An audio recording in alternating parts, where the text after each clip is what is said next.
जनता की चिंताओं को दूर करने के लिए पुलिस महानिदेशक आर स्वैन ने आज जिला पुलिस लाइन अवंतीपोरा में एक शिकायत निवारण कार्यक्रम की अध्यक्षता की।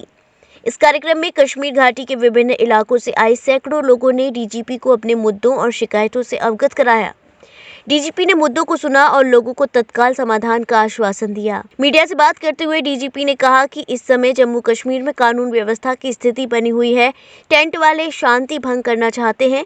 उन्होंने आगे बताया कि गणतंत्र दिवस समारोह के लिए सभी सुरक्षा के इंतजाम किए गए हैं।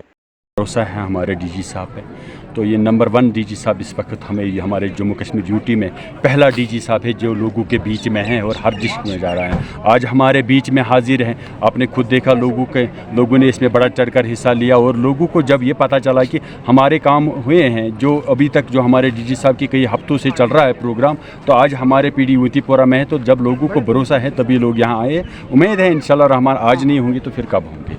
इनके मसले मसाइल जो है जो जेन्युइन मसले हैं, तो मुझे लगता है कि हमारा डीजी साहब प्रियॉरिटी पे उसको देख रहे हैं। सर, ये हम पहली बार देख रहे हैं कि इस तरीके से वही है ना। आप देखो, ये एक अच्छा कदम है। आज नौजवान भी यहाँ आए हैं और जम्मू कश्मीर पुलिस और नौजवानों की जो दूरियां है वो तो कब कम हुई है। कई सालों से आपने खुद देखा कि जम्मू कश्मीर के नौजवानों में पुलिस का प्यार है और जम्मू कश्मीर का नौजवान अपने जम्मू कश्मीर पुलिस के साथ है। और जम्मू कश्मीर पुलिस नंबर 1 पे फोर्स है जो जम्मू कश्मीर में आज जो अमन है उसमें इनका अहम रोल है।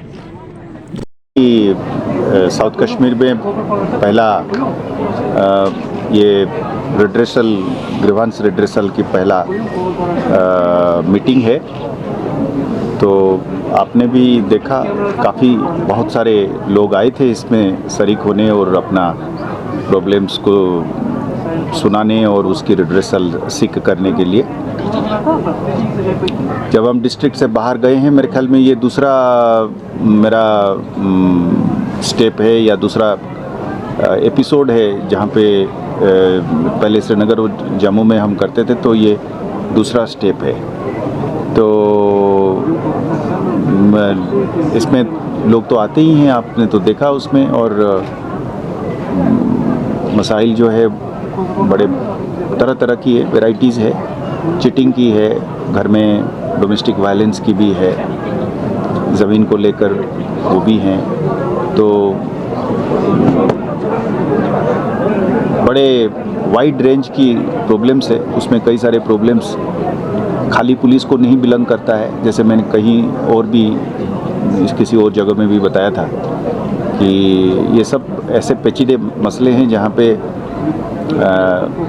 पार्टली वो पुलिस और पार्टली क्रिमिनल है और पार्टली सिविल है। तो उसके बीच में भी लोगों के लिए तो क्राइम और सिविल अलग अलग नहीं है, उनके लिए तो एक मसाइल है।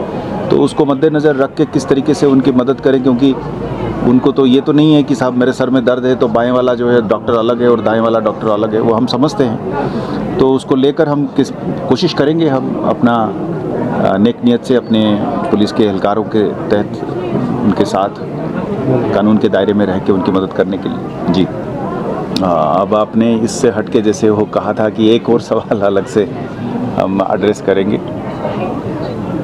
नहीं, ठीक है, इसमें सिक्योरिटी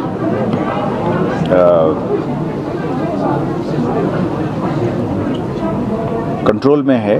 और आपने जैसे देखा कि हम सबसे बड़ा सिक्योरिटी की सबसे बड़ा फीचर जो है वो एक लॉ एंड ऑर्डर की और एक सड़क के ऊपर, दुकानों में, स्कूलों में, बिजनेसेस में एक ऑर्डर, उसको लेकर जो चैलेंज है वो हम समझते हैं कि उस पर हमने अच्छी तरीके से काबू पाया है। अब 2-4 टेररिस्ट्स बाहर से आकर, ये एक नया चैलेंज हमारे लिए ज़रूर बना है कि पार से लोग इन्फिल्ट्रेट करके चोरी छिपे आके यहाँ पे कुछ चंद लोगों के साथ मिलकर एक माहौल ख़राब करने की जो कोशिश करते हैं, वो एक चैलेंज ज़रूर है। पर हम इसको एक अलग नज़रिया से देखते हैं। हम ये देखते हैं कि हमारी अपने लड़के जो हैं इनमें शामिल नहीं है या कम है। चंद लोग उनके साथ हो सकते हैं पर बड़ी आवाम जो है उनके साथ नहीं है। उसको हम माइंड में रख के हम कहते हैं कि हमारा सिक्योरिटी के ऊपर कंट्रोल है। देखो ना, एक हिसाब से आपने मैं जो जवाब दिया आपको, वो पहला वाला जवाब इस सवाल के लिए भी एक हिसाब से लागू होता है। मैंने ये कहा कि ये प्रॉब्लम का जड़ और ओरिजिन बिल्कुल तकरीबन 90% बाहर है। बाहर बंदा हमारा बंदा नहीं है, कश्मीर या जम्मू कश्मीर का नहीं है, बाहर का बंदा है, पाकिस्तानी है, और वो वहाँ से आता है इन्फिल्ट्रेट करके या किसी तरीके से गड्ढे के नीचे से खोद के टनल से आता है और आके यहाँ पे जब हमसे लड़ता है तो वो एक अलग चैलेंज है। अब उनकी तादाद कम है, पर वो एक अब क्रॉस बॉर्डर इस तरीके से करना वो चैलेंज है। राजौरी पुंछ में भी है, कुछ हद तक यहाँ पे भी है। हम इस पे काबू इसलिए पाने के लिए सक्षम होंगे क्योंकि धीरे धीरे माहौल जब बदलता जाएगा, हमें पूरा उम्मीद है कि विश्व स्तरीय चिकित्सा सुविधाओं से युक्त JP diagnostics radiology and pathology centre Mathura का पहला complete radiology and pathology diagnostic facility से सुसज्जित। Doctor Deepak Agarwal and doctor Nidhi Agarwal, JSR tower, Govardhan crossing, NH 90, Mathura.